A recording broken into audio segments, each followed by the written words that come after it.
Hello दोस्तों, नमस्ते, प्रणाम, जय माता दी, हर हर महादेव। आप लोग कैसे हैं? आशा करती हूँ आप लोग ठीक होंगे। मैं अपने यूट्यूब चैनल नीलम मौर्य लोकगीत पर आप लोगों का स्वागत करती हूँ, अभिनंदन करती हूँ।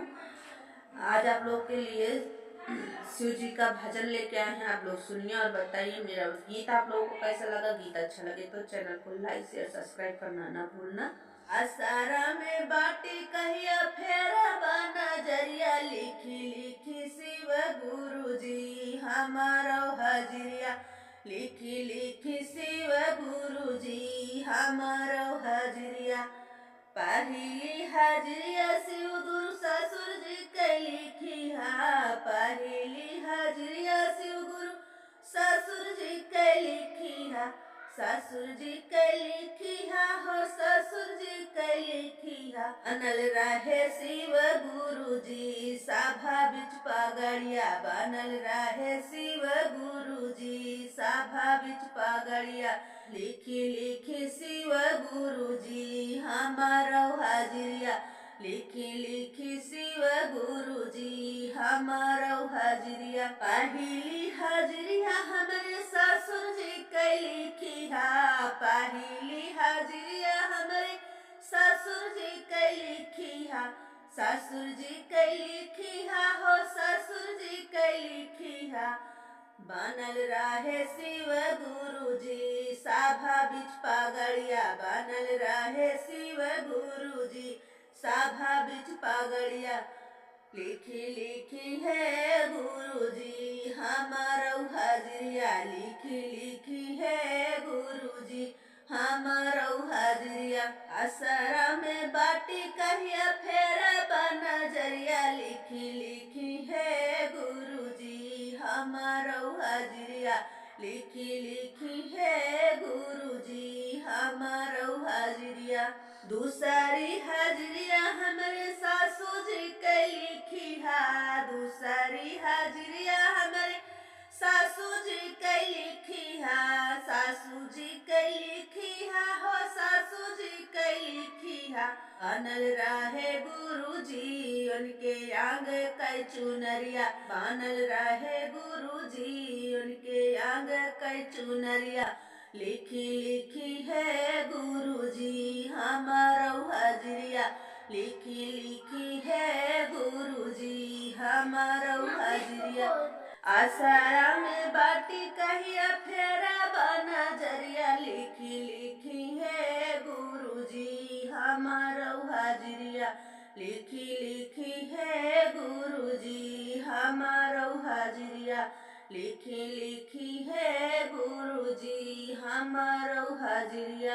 तीसरी हजरिया हमरे जेठ जी के लिखी हा, जेठ जी के लिखी हा गुरु जेठ जी के लिखी हा, जेठ जी के लिखी हा गुरु जेठ जी के लिखी हा। उनका मिले गुरु जी सरकारी नौकरिया, उनका मिले गुरु जी सरकारी नौकरिया, उनका मिले गुरु जी सरकारी नौकरिया, लिखी लिखी है गुरु जी हमारो हजरिया। चौथी हजरिया गुरु जी जेठनी जी के लिखी हा, जेठनी जी के लिखी हा गुरु जेठनी जी के लिखी हा।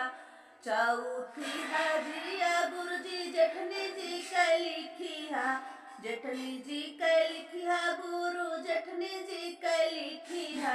सुहागिन रहे है गुरु जी सागर उमरिया, सुहागिनी रहे है गुरु जी सागर उमरिया, लिखी लिखी है गुरु जी हमारो हजरिया, लिखी लिखी है गुरु जी हमारो हजरिया। आसारा में बाटी कहिया फेरा बना जरिया, लिखी लिखी है गुरु जी हमारो हजरिया, लिखी लिखी है गुरु जी हमारो हजरिया। पांचवी हजरिया मोरे नाना जी के लिखी हा, पांचवी हजरिया हमारे नाना जी के लिखी हा, नाना जी के लिखी हा गुरु नाना जी के लिखी हा, पाचुई हाजिरिया गुरुजी नानक जी कै लिखिया, नानक जी कै लिखिया गुरु नानक जी कै लिखिया। का लागे नहीं गुरुजी केहू कै नजरिया, उनका लागे नहीं गुरुजी केहू कै नजरिया, उनका लागे नहीं गुरुजी केहू कै नजरिया। लिखी लिखी है गुरुजी हमारो हाजिरिया, लिखी लिखी है गुरुजी हमारो हाजिरिया। आसरा में बाटी कहिया फेरा नजरिया, लिखी लिखी है गुरुजी हमारो हाजिरिया, लिखी लिखी है गुरुजी हमारो हाजिरिया, लिखी लिखी है गुरुजी हमारो हाजिरिया। छठवीं हाजिरिया गुरुजी देवर जी कै लिखिया, छठवीं हाजिरिया गुरुजी देवर जी कै लिखिया, देवर जी कै लिखिया गुरु देवर जी कै लिखिया, देवर जी कै लिखिया गुरुजी देवर जी कै लिखिया। उनका मिली है गुरुजी सुगर दुल्हनिया, उनका मिली है गुरुजी सुघर दुल्हनिया। लिखी लिखी है गुरुजी हमारो हाजिरिया, लिखी लिखी है गुरुजी हमारो हाजिरिया। आसरा में बाटी कहिया फेरा नजरिया, लिखी लिखी है गुरुजी हमारो हाजिरिया, लिखी लिखी है गुरुजी हमारो हाजिरिया। सातवीं हाजिरिया गुरुजी साजन जी कै लिखिया, सातवीं हाजिरिया गुरुजी साजन जी कै लिखिया, साजन जी कै लिखिया गुरुजी साजन जी कै लिखिया, साजन जी कै लिखिया गुरुजी साजन जी कै लिखिया। सातौ जन्म रहे है गुरुजी उहै हमारो सजनवा, सातौ जन्म रहे है गुरुजी उहै हमारो सजनवा। लिखी लिखी है गुरुजी हमारो हाजिरिया, लिखी लिखी है गुरुजी हमारो हाजिरिया।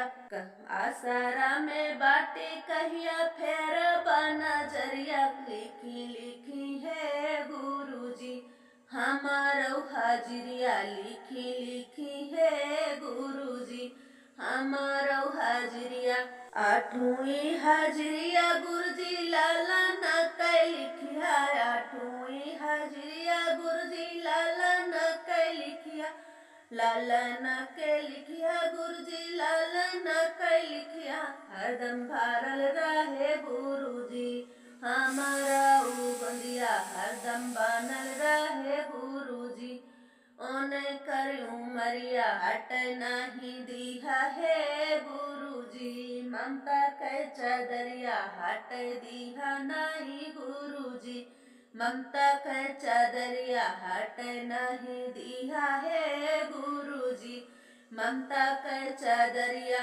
लिखी है गुरुजी हमारो हाजिरिया, लिखी लिखी है गुरुजी हमारो हाजिरिया। आसरा में बाटी कहिया फेर नजरिया, लिखी लिखी है गुरुजी हमारो हाजिरिया, लिखी लिखी है गुरुजी हमारो